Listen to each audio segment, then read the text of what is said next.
The meter reader who found Caylee's remains describes the deputy who dismissed him. The cop was like, I would say he was kind of rude to me. Local 6 revealed the deputy's identity first. We have even more information about him tonight.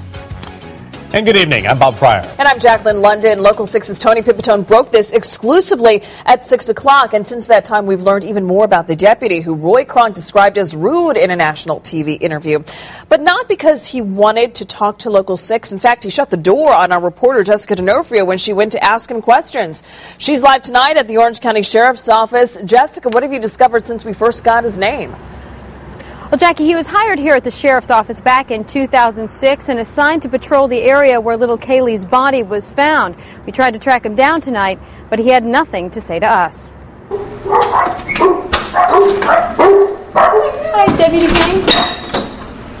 Orange County Deputy Richard Kane slammed his apartment door in our face. The 40-year-old patrol deputy has become the focus of an administrative review.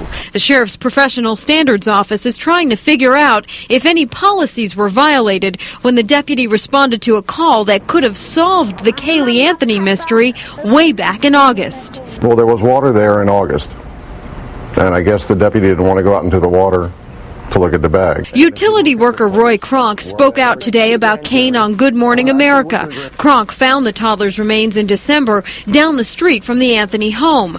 But he called law enforcement 3 times about a suspicious bag in August. And the last time he called, Deputy Kane responded. The officer showed up. He pulled his expandable metal baton out, went down to the water's edge. I pointed in the area where it was at.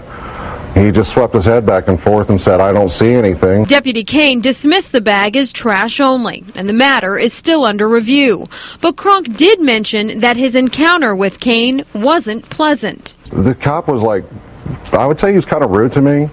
And I just didn't really, I'm trying to help out, I'm trying to be a nice guy, and instead I'm catching all this, so I just didn't care anymore. So far, Deputy Kane has not been suspended or otherwise disciplined for his actions back in August. But we pulled his professional standards history report, and it shows that there was a complaint filed against him in 2006 for failing to properly investigate an incident. Now, this history report does not specify if he was disciplined back in 2006 for that or if the incident was completely unfounded. Live at the Orange County Sheriff's Office, Jessica D'Onofrio, Local 6. Jessica, there was another deputy out there the day Kane dismissed the call. Is that deputy under review?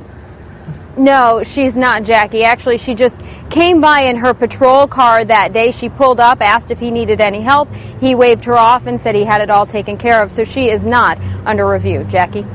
All right, Jessica, thank you. And more now on that meter reader. He and his attorney are considering whether to do any more interviews on TV. Local 6 was the only station at the airport when Roy Kronk and his attorney returned from their trip to New York after the TV interview that Jessica mentioned. Kronk got a $20,000 licensing fee for handing over this picture. In it, a snake that kept a deputy at bay when he went out to search based on Kronk's tip. Tonight, we're learning why Kronk's attorney believes that if anyone caught up in the case against Casey deserves money, it's his client. There are some people in this dispute that are deserving of some compensation, and he's at the top of that list. I mean, he did something that no one else could do. He saved the taxpayers of this community millions of dollars by bringing the search to a halt, and he's just an ordinary citizen trying to do the right thing. Kronk's attorney says they're considering their options as to where else Kronk will share his story if he chooses to even do any more interviews. And stay with Local 6 for continuing coverage. If there are any new developments, you will find them first on the morning news.